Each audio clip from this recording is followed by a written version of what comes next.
giantos mo ang tanan, pagtamay o paglutos, kay gusto mong kami makaambit sa gugma mo.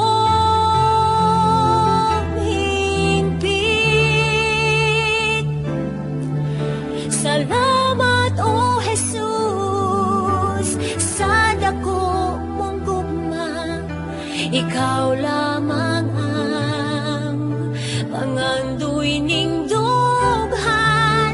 Awitan ko ikaw, Dios nga labing gamhanan, ikaw lamang ang simbahon sa tanan.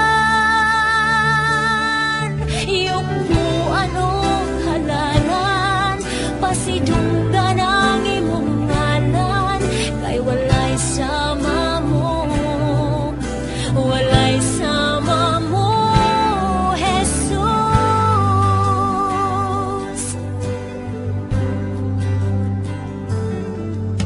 Ikaw gisilutan sa di mo kasalanan, tumudog alang sa dako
si